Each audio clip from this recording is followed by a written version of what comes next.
No, I am not going to stop trading. A couple of days ago, I posted on my Instagram that I was thinking about stopping trading because I have pretty much achieved everything that I wanted from it. It became very boring, very systematical, and I just thought I was done with it and I wanted to focus on something else, different type of markets. But then I realized that I can't stop trading because there's just one thing I haven't achieved. And this one thing has been haunting me ever since I haven't completed it for the last 8-9 months, literally thinking about it every single day, how I let myself down and you guys. And that is the 100 to the Mil challenge. In August 6th of 2023, I started my first attempt to turning $100 into $1 million.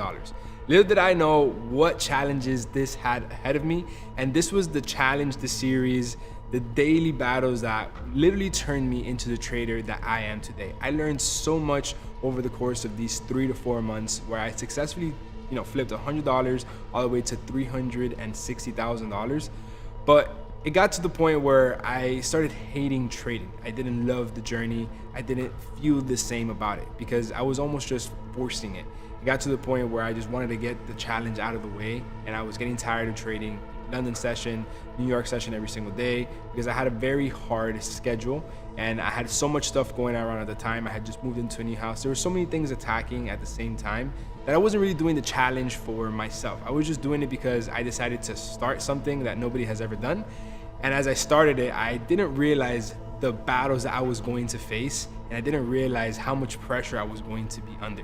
And I'm not the kind of person to ever quit on anything, and I wasn't just going to stop halfway through it. And I actually never opened up and said this before, but I wanted to stop the challenge as soon as I got to 100K. The fact that I turned $100 to $100,000 was absolutely insane to me. But I saw the love and the feedback that you guys gave to me, and I said, you know what, I can't stop here. I had to keep going.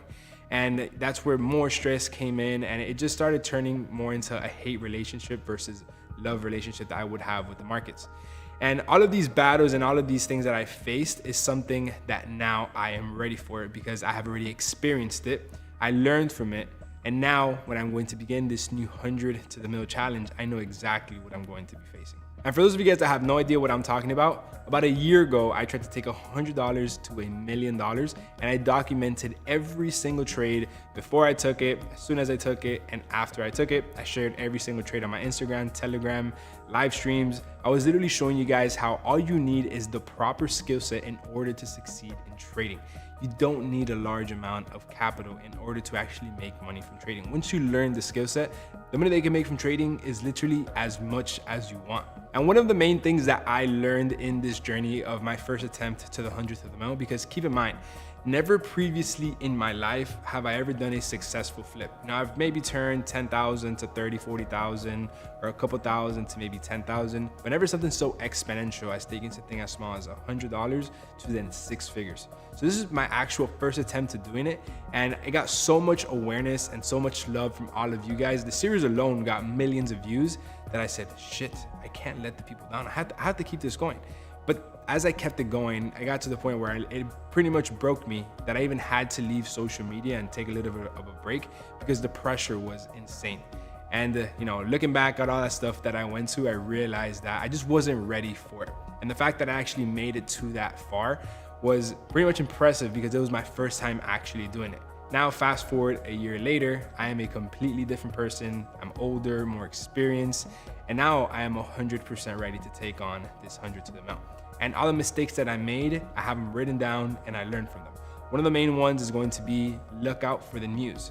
When I actually trade, I never look for news. And when trading the account on the last days of it, before I actually blew it, it's because I got caught in between an NFP news, which are the main news that happen at the beginning of the first Friday of every month. Now I have that calendarized and I know exactly what to look out for. And those days that I'm going to be trading, I'm going to make sure to either minimize my risk or simply not trade. Second is going to be to not travel and trade. So I've traveled literally all around the world right before I'm starting this challenge. So I can literally lock in, dial in, and only focus on the challenge. Because I was actually trading outside of my home office because they were doing renovations in my house. And I couldn't focus because they were pretty much breaking down a bathroom and one of the closets. So I had to go and stay at an apartment building in the city. And I just was out of my comfort zone.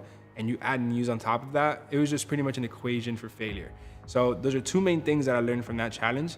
And then the third is I don't have to put so much pressure on myself on having those hard targets every single week.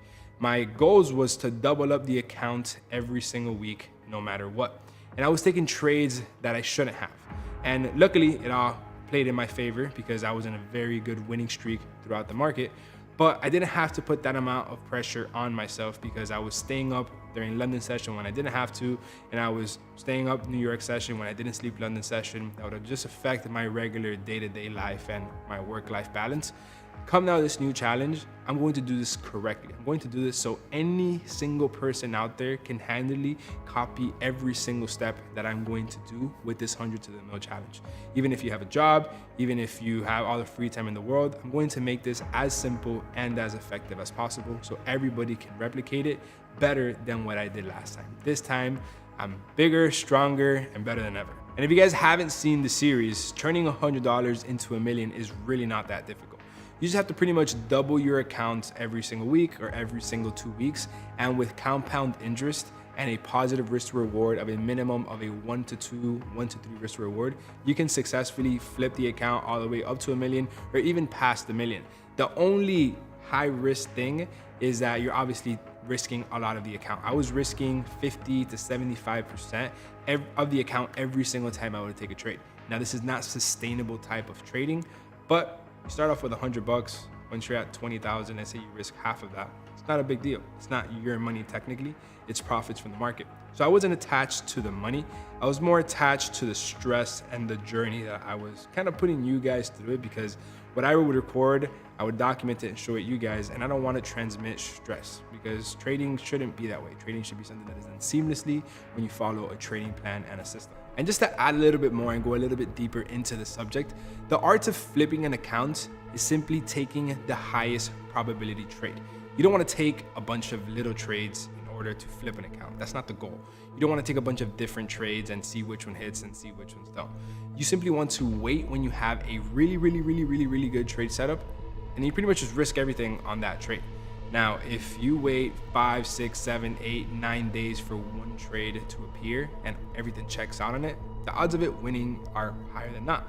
So why would you not bet 50 to 60% of the account? Obviously, if you're with a flip account mindset. I don't do this with my personal account. I don't do this with any other ones of my accounts. I only do this when I'm flipping it. And I've actually been, flipping a little bit of the accounts over the course of the last 2-3 months just to see if I still have it. And I definitely still have it. I've successfully flipped many different accounts. And it leads me to this point to just confirm that all you need for a successful flip is going to be to wait for a really good trade setup. That would consist of multiple time frames in sync, a strong level of area of interest, and a very strategic and positive entry signal. This is going to be key to when you go risk 50 to 60% of your account on this trade. The odds of you winning are a lot higher versus losing. Whenever you execute this trade, you want to make sure you have a minimum of a 3 risk to reward, 1 to 2, 1 to 3, so that 50% of the account that you risk, now you are up technically 150%, 200% of the account.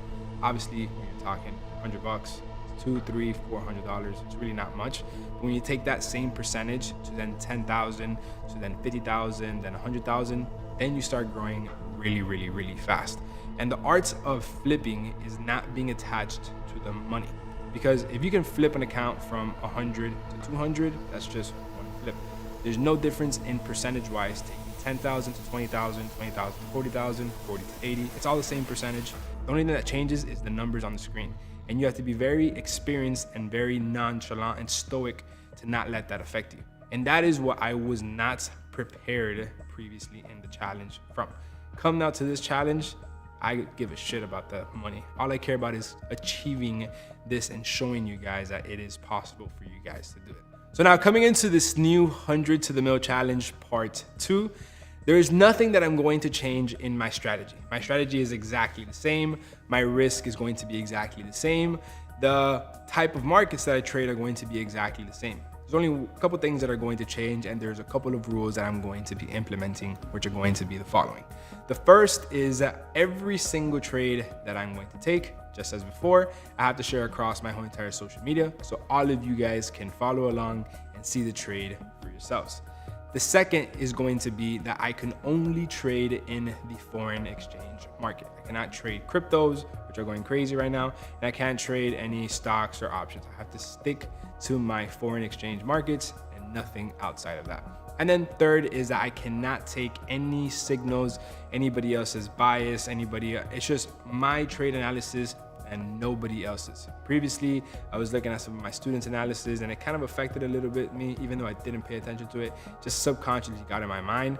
But now in this challenge, I'm only going to focus on my trades and nobody else's trades. And just to assure of that, I am going to be personally sending the trades out in my Instagram, in my Telegram, in my Discord, so you guys can have the exact same journey as me.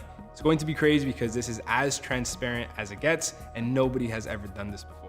And honestly, I'm more confident than ever that I could achieve this, simply because I'm starting right around the same time that I did last year, meaning that the market should have that winning streak that I had come last year.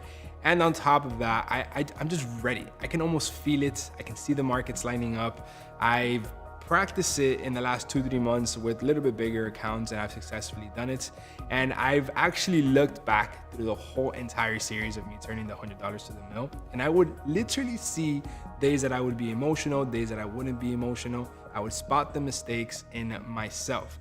My trading was absolutely impeccable. The trades were perfect, the risk management was perfect, take profit, stop loss, everything was perfect. But the trader that was executing that strategy at that time wasn't the trader that was meant for that success. I believe the trader that I am now, I am 2, 3, even 4 times bigger than who I was just a year ago in terms of mindset and experience, that now I'm more confident than ever that I can achieve this. And the accounts that I have been previously flipping has been with the markets that I have analyzed with my students every single week that I do on Sunday Swings. And literally 2 weeks ago, I did a free Sunday Swings for the first time here in my YouTube channel, and we got over 100,000 people that tuned in to the stream, where we had a beautiful, beautiful market line up on Sunday, and it ended up playing out by Wednesday. That was a trade that I actually made $200,000 on, and all the hundreds of thousands of traders that got on the stream, they actually saw it live. So I'm going to be doing maybe a free Sunday Swings every month or every month and a half. The only way for you to find out is if you hit that subscribe button and turn on the notification bell, because not only are you going to be part of this legendary series of attempting to turn $100 into $1 million once again, but you're going to be part of a free live stream that I'm going to be sharing with you the markets before they happen a week in advance. So if for whatever reason you can't capitalize off of it with the Telegram or the Instagram, you're literally going to be part of the Sunday before it actually happens. So hit that subscribe button, make sure you turn on the notification bell, and I will see you guys in the series.